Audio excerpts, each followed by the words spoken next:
দীর্ঘ ৮ মাস পেরিয়ে গেলেও হামাসের হাতে বন্দী জিম্মিদের সবাইকে ফেরাতে পারেনি নেতানিয়াহুর সরকার। উল্টো নিজের উদ্দেশ্য সাধনের জন্য একের পর এক নিরপরাধ ফিলিস্তিনিদের ওপর আক্রমণ করে যাচ্ছে ইসরায়েল।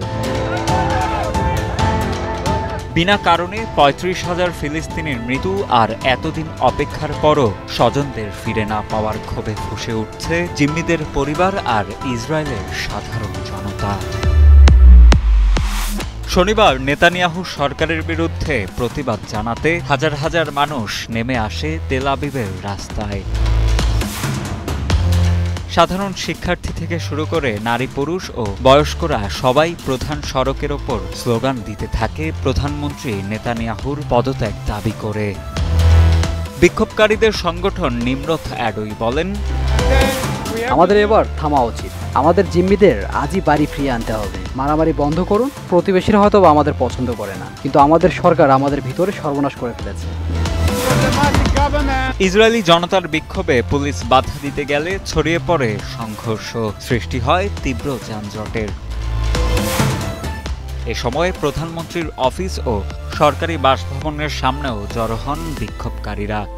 সরকার বিরোধী স্লোগানে মুখর হয়ে ওঠে চারপাশ। মূলত গাজায় জিম্মি চুক্তি নিয়ে গড়িমসি শুরু করায় নেতানিয়াহু সরকারের বিরুদ্ধে খেপেছেন তারা। শনিবারের বিক্ষোভে অন্তত ১ লাখ মানুষ অংশ নিয়েছেন বলে জানিয়েছে ইসরায়েলি গণমাধ্যম। যদিও সরকারি বার্তা সংস্থার মতে সংখ্যাটি প্রায় ৪৫,০০০ বলে জানানো হয়। পুলিশ জোর করে বিক্ষোভে অংশ নেওয়া সদস্যদের ছত্রভঙ্গ করে দেওয়ার চেষ্টা করে। নতুন নির্বাচন এবং গাজায় আটক জিম্মিদের মুক্তির জন্য একটি চুক্তির দাবি আদায় না করে তারা রাজপথ ছাড়বে না বলে সাফ জানিয়ে দেয়। বিক্ষোভকারী দানিশ রায় বলেন, ইসরায়েলি সরকার আদর্শগতভাবে সম্পূর্ণ দেউলিয়া। তারা জিম্মিদের কাউকে উদ্ধার করার চেষ্টা করছে না, তারা যুদ্ধ শেষ করার চেষ্টা করছে না। এই সরকার আসলে চরম মৌলবাদী দ্বারা পরিচালিত, যার সাথে গণতান্ত্রিক আদর্শের কোনো সম্পর্ক নেই। বিক্ষোভের শেষের দিকে পুলিশ ও বিক্ষোভকারীদের মধ্যে সংঘর্ষ শুরু হয়। জল কামানের সাথে বিষাক্ত স্প্রে ব্যবহার করার অভিযোগ পাওয়া গেছে বলে জানায় বার্তা সংস্থা রয়টার্স।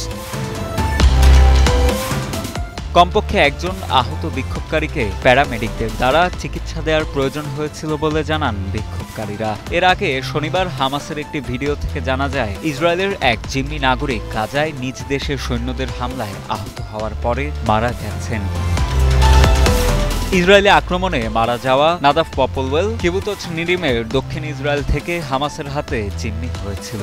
ফিলিস্তিন ইসরায়েলের এবারের যুদ্ধের সূত্রপাত হয়েছিল গত বছরের ৭ অক্টোবর। দক্ষিণ ইসরায়েলে হামাসের হামলায় ২৫০ জনেরও বেশি ইসরায়েলিকে জিম্মি করা হয় বলে দাবি করে ইসরায়েল।